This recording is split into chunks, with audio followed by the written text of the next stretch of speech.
I'm going to change my set a little bit. I'm going to start with a little piece of flash fiction from this collection called Sex World, which is not sexy, but this book was for sale along with a lot of others. My wife and I bought a whole bunch of books. Tonight they're $10 only. I love to go sell books. If you want them, I want them to be affordable. The joke about this book is if you buy it and read it on an airplane, you will make friends very fast. and someone took that joke seriously and told me it really worked. This is this little piece, about 350 or 500 words, called Understanding Fiction. I teach in this MFA program for people who want to be children's writers. That is, picture books, middle grade readers, YAs, graphic novels.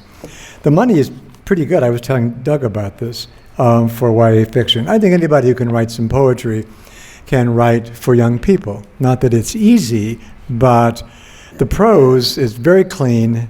They're very good on like science fiction, for example, or fantasy. If you publish a book, they're good to you. They fly you around, they shake your hand, and buy you dinner. So here's Understanding Fiction. It's about 300 words. There was no such thing as an answering machine when I was a kid, so I'd come in from playing basketball or working on the yearbook, and my mother would meet me at the door. So-and-so had called, she said, and wanted to talk. But she never said, wanted to talk. She used more vivid and forceful language. Someone was dying to talk to me. Couldn't wait to talk to me. I knew the call was probably about homework or some harmless gossip, but I said, "Wow, Mom, okay. I'll get right back to them." Later at dinner, she would ask me if everything was all right, and I'd reply that I'd taken care of things, but it hadn't been easy. I'd been able to act quickly, thanks to her. Then I'd help with the dishes, and after that, she and my father would sit in the living room while he drew plans for a rocket car, sleek and dangerous, with a single seat and a long needle nose. I knew she was unhappy and was glad she didn't drink or run around with men. Some of my friends' mothers did that, and it was awful. One day I came home from school and Mother was on the phone. She pressed the receiver to her breast so the caller couldn't hear. "You'd better take this," she said. "Mona sounds desperate." The phone was hot and moist when I took it, and I said, "Mona, what's wrong?" "Nothing. Want to meet down by the lake?" "I'll be right there." Then I turned to my mother. "If I'm not back by 7, call the police." Mona was waiting when I ambled to the end of the dock. Her parents were alcoholics. My friends and I took turns essentially babysitting her. She wanted to be anywhere but home. She was also prim and religious, not wild like the daughters of some alcoholics. Spending time with her was a good deed, that's all. So we sat and watched the sun go down, and after an hour or so, she said, "They're passed out now. I better get up back there, but make sure the house isn't on fire." When I got home, Mother was waiting on the porch. I told her that Mona and I had argued. She felt betrayed by the attention I'd been paying to Charlotte, who was sexy and vivacious. When I didn't deny anything, Mona drew a knife and we struggled. Oh my God! Mother clutched at her faded house dress. And then what happened? Well, it's Understanding Fiction. I want that book now. I tell my students, all you have to do is keep them turning the pages. Writing is that simple.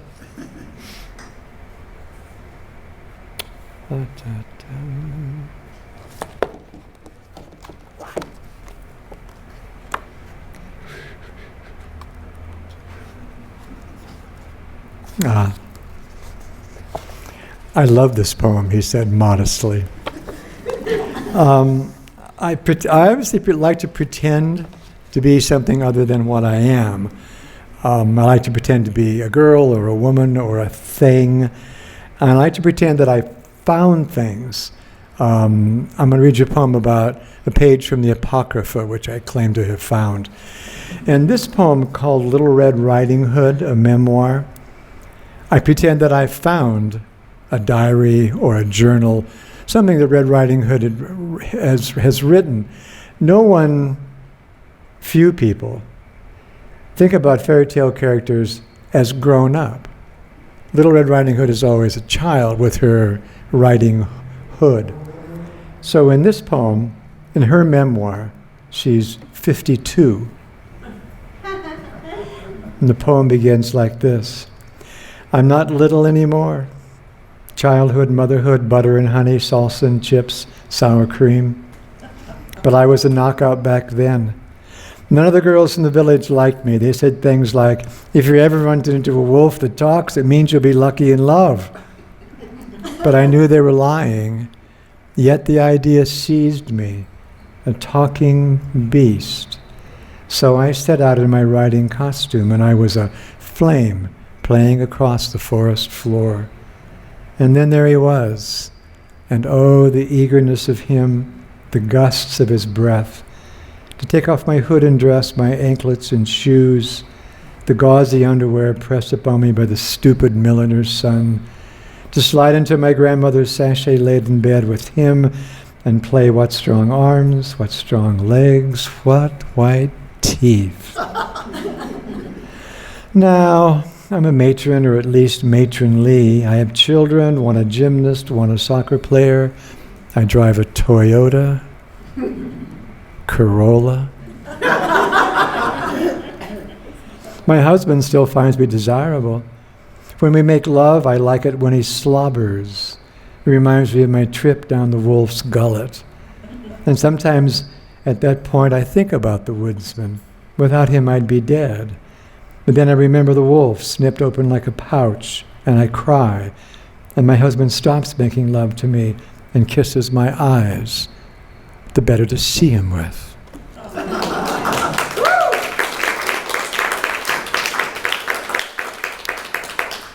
Thank you, fairy tale lovers. Well, now I'm going to read you a short poem called What She Wanted. This is a poem of humiliation, because when I was younger, I used to fall in love with women who were inappropriate and do everything I could to make them happy and please them. And of course, they drove me crazy. So it brought out this like masochistic streak in me I didn't know that I had. For example, I would drive past this woman's house, and if the apartment was dark and her car was in the driveway, I would think, okay, I'd be relieved. But if there was another car in the carport behind hers and the light was on, I was more uneasy. And God forbid if there was a motorcycle parked behind her car. So this is the relationship. It was so painful, and I'm so happy I did it.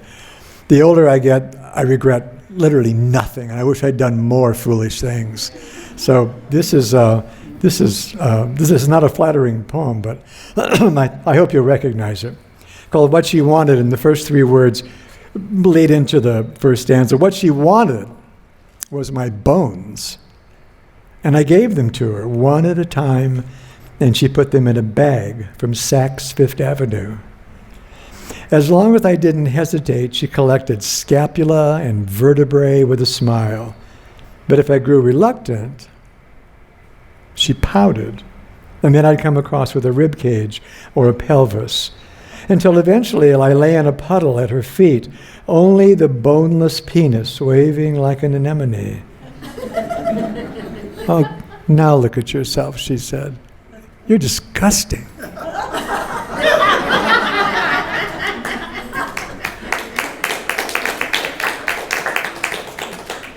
I'm telling you, those are fond memories.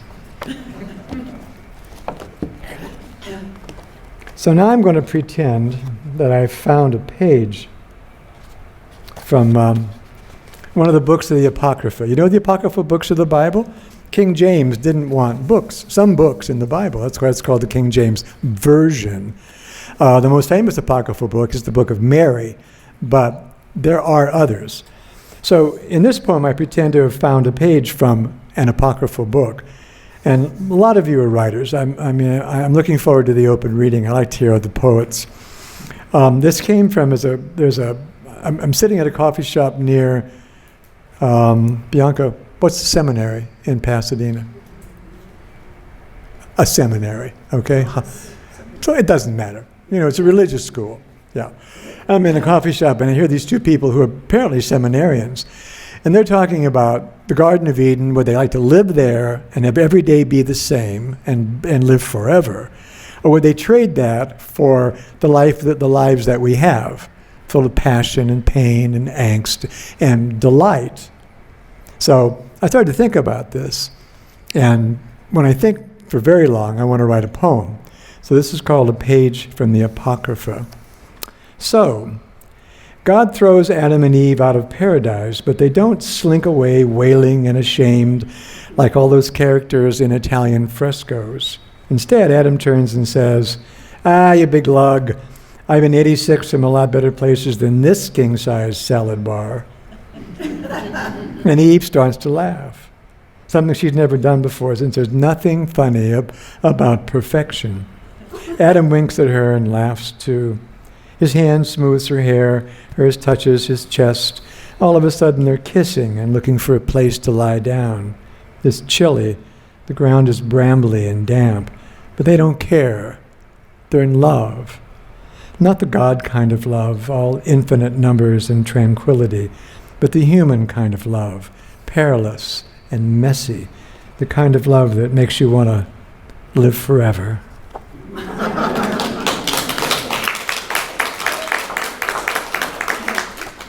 It's true, isn't it? Yes. It's absolutely true. Come back with me more than 70 years. I'm 10 years old in this poem. So when you're in a little town in Illinois called Collinsville, if you know where St. Louis is on the river, it's just across, maybe 18,000 people. There was the coal mines ran out, there's farming all around it, but there was one factory in town called the Garment Factory. It was a monolith, 5 stories, and inside were women sewing. And if you rode by on your bicycle like I did with my friends, you'd hear this enormous hum. You could hear it coming, and you'd pass it like the Doppler effect, and it would fade away. My parents both worked. All my friends' parents both worked. My mom didn't work in the garment factory, but a lot of my friends' parents did. They're paid, crap per hour. It was so poor. But one thing they could do was take home work on their own. Everyone's checking their phone. I'm leading into the poem. Don't worry. They could take home work from the garment factory and they could finish it at home. They would get a dime per item. And their items were mostly women's undergarments. Pajamas, slips, remember, negligees, not negligees. And a lot of what were then called brassieres, now called bras. But those of you with some miles on me like I have know what a brassiere is. So this is, that's the setting. I'm 10, and here's the poem. We'd been playing ball with some kids from Webster, and that turned into a fight. So stopping by Scotty's house for Coke seemed like a good idea. And then there they were, all that piecework his mother had brought home, brassieres draped across the sewing machine and the couch, brassieres across the counter and the rocker, big brassieres and little brassieres, sturdy brassieres and dainty brassieres. So we put them on. Scotty found his mother's cigarettes. We held those and empty highball glasses. We prowled around in our brassieres, smoking and drinking, saying things we'd heard our mother say, things like, "My feet are killing me. There's not enough hours in the day. What's he doing out till 3 a.m. anyway?" William's mother was famous for crying, so William cried. We gathered around him in our droopy brassieres. We said, "They're all bastards. Selfish bastards. We'd be better off without any of them." It was just another game that didn't end in a brawl. Somebody finally said, "Let's get out of here." So we helped each other with the snaps and the straps, with the hooks and the eyes. We returned the cigarettes to the pack, We even washed the glasses that our innocent lips had never touched.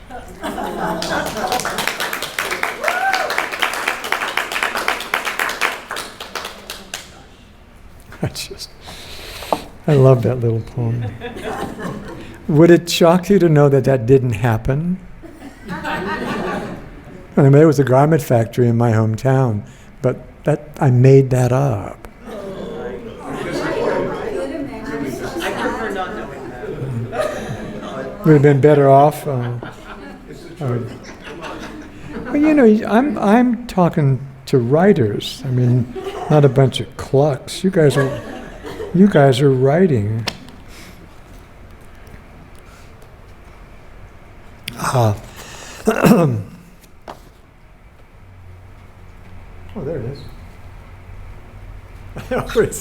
When I go to poetry readings and you know, the poets or whatever drink water, there's this phenomenon where you're going to watch me drink. You know, you ready?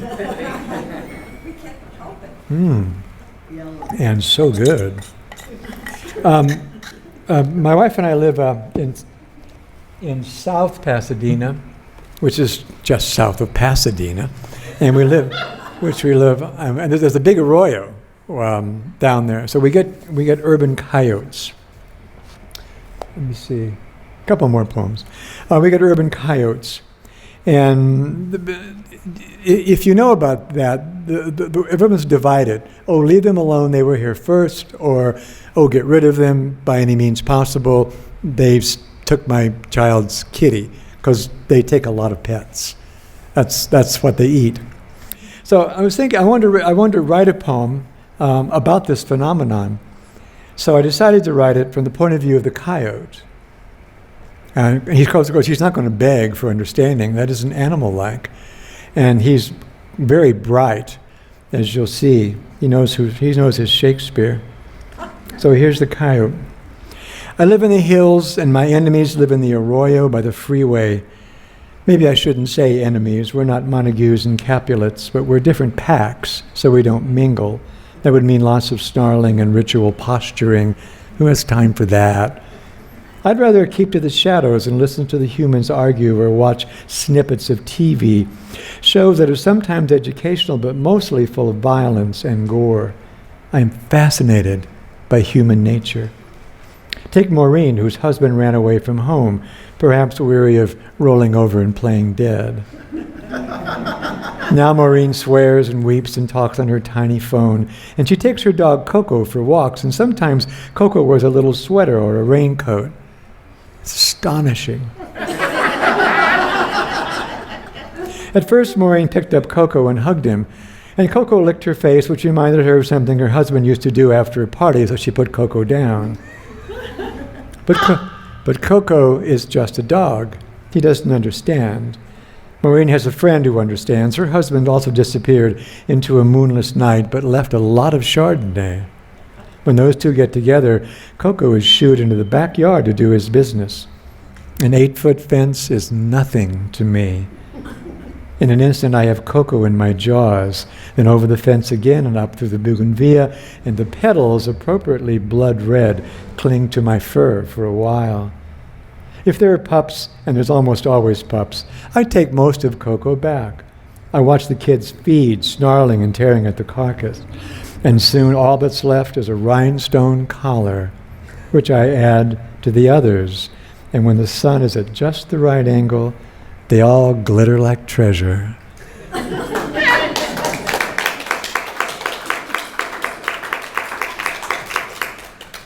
I'm going to close with a poem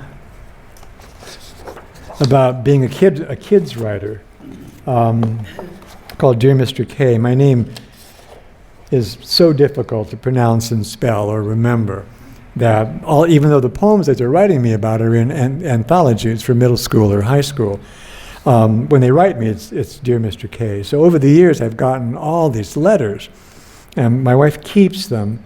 Some of them are funny, some of them are sad.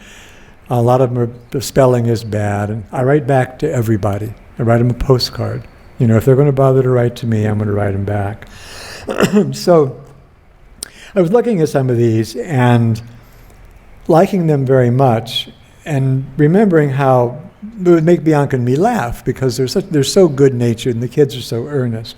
So I kind of combined all of the things that they've written to me into one poem written by one imaginary student. The poem's called Dear Mr. K.